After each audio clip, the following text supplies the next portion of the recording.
છોટાઉદેપુર જિલ્લા પોલીસ અધિક્ષક ઇમ્તિયાઝ શેખની ઉપસ્થિતિમાં દરબાર હોલ ખાતે વ્યાજ વટાવ અંગે લોકસંવાદ કાર્યક્રમ યોજાયો। રાજ્ય સરકાર દ્વારા 3 વાત અમારી 3 વાત અમારી અંતર્ગત રાજ્યમાં વ્યાજનો ખોટી રીતે દુરુપયોગ કરી સામાન્ય લોકોને હેરાન કરતા તત્વો સામે લાલા કરી વ્યાજ માફિયાઓ સામે અભિયાન ચલાવવામાં આવ્યું છે અને સામાન્ય લોકોના વ્યાજની ચુંગાલમાંથી બહાર લાવવાના પ્રયાસો હાથ ધરવામાં આવી રહ્યા છે,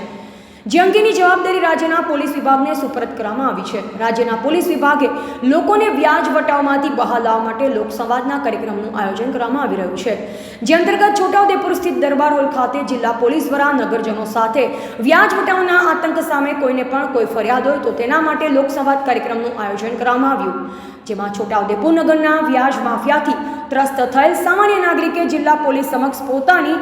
હૈયાવરા ઠાલવી। જિલ્લા પોલીસ વડાએ છોટાઉદેપુર પોલીસને તેઓની ફરિયાદ નોંધી વ્યાજખોર સામે કાયદેસરના પગલાં ભરવા આદેશ કર્યા।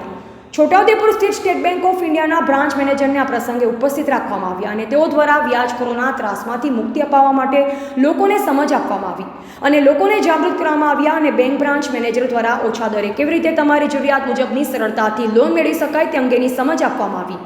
આ પ્રસંગે જિલ્લા પોલીસ અધિક્ષક ઇમ્તિયાઝ શેખ, છોટાઉદેપુર પોલીસ મથકના અજમાયસી ડીવાયએસપી રવિરાજસિંહ પરમાર, છોટાઉદેપુર નગરપાલિકાના પૂર્વ કોર્પોરેટર વંદનભાઈ પંડ્યા, હાજી ફારૂકભાઈ ફોદા, જયરભાઈ મકરાણી, ચારભુજા સેવા ટ્રસ્ટના અગ્રણી સંજયભાઈ સોની, છોટાઉદેપુર શહેર ભાજપ અગ્રણી રાજુભાઈ અગ્રવાલ સહિતના નગર તેમજ તાલુકાના રાજકીય સામાજિક અગ્રણીઓ મોટી સંખ્યામાં ઉપસ્થિત રહ્યા। રાજ્ય સરકાર અને માનનીય મુખ્યમંત્રી સાહેબ તરફથી 3 વાત અમારી 3 વાત તમારી કાર્યક્રમ અંતર્ગત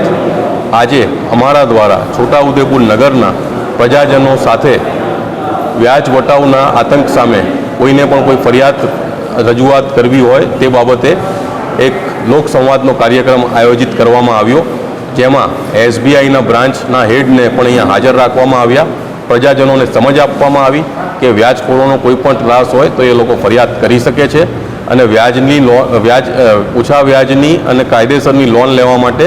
SBI જેવી બેંકમાં કઈ રીતે સરળતાથી લોન લઈ શકાય તેની સમજ આપવામાં આવી। જય હિન્દ।